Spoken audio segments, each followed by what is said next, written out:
그 남자네가 안감천변으로 이사 온 것은 우리가 그 집으로 이사 간 지 한 달도 안 돼서였을 것이다. 우린 아직 새 집이 자리가 잡히지 않아 어수선할 때였다. 어머니가 철물전에 가는데 따라가서 바켓스, 쓰레받기, 부삽, 쥐덫 따위 너절한 것들을 들고 오다가 그 남자네가 이삿짐을 부리는 걸 만났으니까. 이사 오는 집 안주인이 먼저 우리 어머니를 보고 반색을 했다.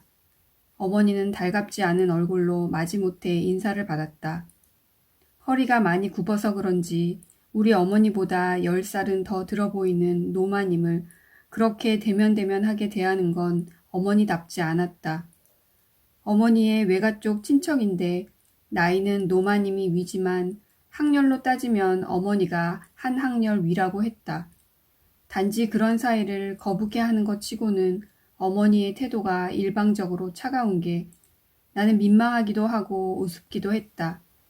나는 어머니가 왜 그러는지 알고 있었다. 조금씩 조금씩 집을 늘려가던 재미로 살던 어머니가 이번에는 당신이 납득할 수 없는 이유로 가세가 기울어 집을 왕창 줄여먹게 된 것이다. 전에 살던 동네보다 집값이 훨씬 싼 동네에다 며느리의 손자까지 본 3대가 살기에는 턱없이 작은 어머니 말을 빌리자면 코딱지만한 집으로 이사를 했으니 어머니가 남 부끄러워하는 건 당연했다. 그래도 집안에서는 어머니의 기세가 그 어느 때보다도 등등할 때였다. 대식구가 새빵살이로 나앉지 않고 오막살이나마 집을 지니게 된 것은 어머니 공이 컸기 때문이다. 어머니가 달가워하건 말건 노마님은 희색이 만면에서 우리더러 집 구경하고 가라고 부득부득 안으로 이끌었다. 이사하는 그 북새통에 스스러운 사람한테 집 구경을 시키고 싶어 하다니 사람이 너무 좋아 보이기도 하고 조금은 주책스러워 보이기도 했다. 한편 어머니가 그 노마님에게 대면대면하게 구는 게 집을 줄여 먹었기 때문이듯이 노마님이 가깝지도 않은 친척을 저렇게 친밀하게 대하는 건 아마도 살던 집보다 늘려왔기 때문이려니 하는 생각이 들면서 나라도 불쌍한 어머니에게 꼭 붙어 있으려고 했다. 장정들 여럿이 짐을 안으로 나르고 있었다. 그 중엔 일꾼도 있고 아들도 있고 사위도 있었다. 이삿짐은 그 집의 살림 규모를 노골적으로 드러내게 돼 있다.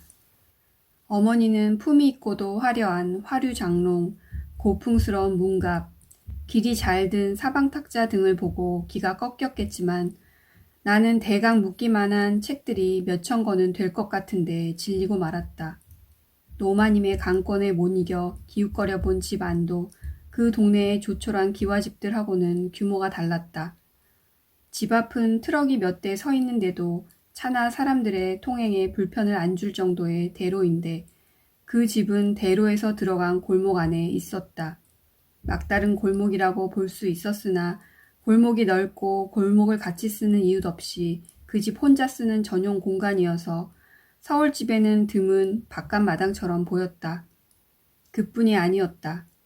한 길에서 그 집을 들여다보면 대문이 보이지 않고 고궁에서나 볼 수 있는 홍해문이 보였다.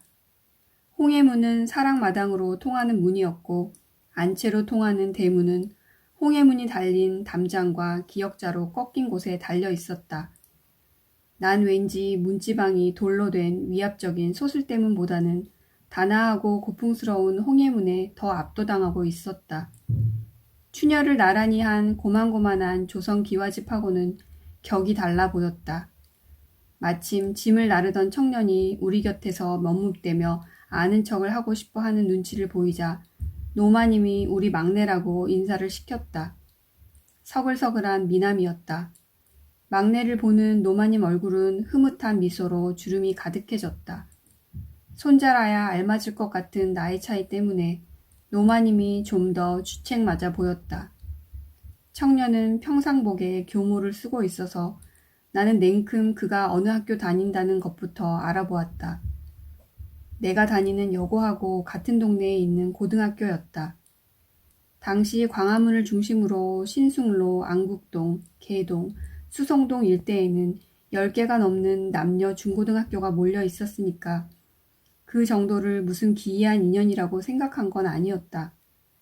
나는 그저 그가 다니는 학교가 우리 학교 애들이 별로로 치는 중간급 정도의 학교라는 것 때문에 열등감을 다소나마 만회할 수 있어서 다행이었다. 그런 일은 그 후에도 또 생겼다. 그날은 안팎이 발 디딜 틈 없이 어수선해서 중문간에서 안채를 기웃대다 나오고 말았지만 노마님이 하도 친절하게 집 구경을 시켜주고 싶어 하던 게 어머니 마음에 걸려 있었나 보다. 노마님은 어머니보다 67살가량 손 위지만 외가 쪽으로 조카뻘 되는 먼 친척이니까 남남처럼 지내도 그만이지만 이웃간이 됐으니 사촌이 된 거나 마찬가지라며 성냥이라도 한 통 사가지고 다녀와야겠다고 별렀다. 다녀오더니 그 집의 맞이가 중앙청의 고관이고 며느리도 예의범절이 깍듯하더라면서 부러운 듯 심란한 눈치였다. 그러면서도 토를 다는 걸 잊지 않았다. 그러면 뭐하냐? 시집갈 때도 친정 형편이 처지는 데다가 인물도 신랑이 훨씬 잘나고 공부도 많이 했으니 잘 살아낼지 모른다고 어른들이 걱정에 쌓더니만 여태까지도 영감 시집살이가 수월치 않은가 보더라. 그 노인네가 엄마한테 그런 얘기까지 해요? 꼭 얘기를 해야만 하냐? 며느리를 그만큼 운전하게 들이고도 진일을 못 면하는 눈치더라.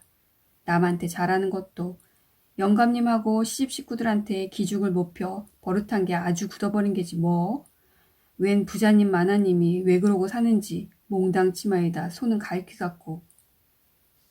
내 주장이 강한 어머니다운 자기 위안의 방법이었다. 결정적으로 어머니에게 우월감을 안겨드린 건 나였다. 대학 신입생이 되고 나서 어머니하고 구두를 맞추러 나가다가 그 노부인을 만났다. 어머니는 우리 딸이 서울대학에 들어가서 지금 구두 사주러 나가는 길이라고 자랑을 했다. 그냥 대학에 들어갔다고만 해도 될 텐데 명토까지 박은 것은 서울대학 이상 가는 대학은 없으니까 하는 어머니의 자만심 때문이었을 것이다. 노마님의 막내도 대학에 붙었다고 했다. 좋은 대학이었지만 서울대학은 아니었다. 어머니가 으스대는 걸 보고 나는 생전 처음 효도한 것 같은 우쭐하면서도 계면적인 기분을 맛보았다. 졸업한 지 며칠이나 됐다고 고교 시절이 아득하게 느껴졌다. 등교 시간만 되면 원남동에서 안국동까지의 한적하고 아름다운 길은 제복의 남녀 학생으로 넘쳐났다. 만약 그 밀도가 조금이라도 성기어지는 기미가 보인다면 그건 지각할지도 모른다는 신호니까 그때부터라도 뛰는 게 수였다. 우리 학교는 교장 선생님까지 교문을 지키고 있다가 지각생에게 모욕을 주는 것으로 유명한 학교였다. 홍해문집 막내가 다니는 학교 아이들한테는 특별히 더 신경을 쓴 관계로 등굣길에 몇 번 눈길이 마주친 적이 있었다.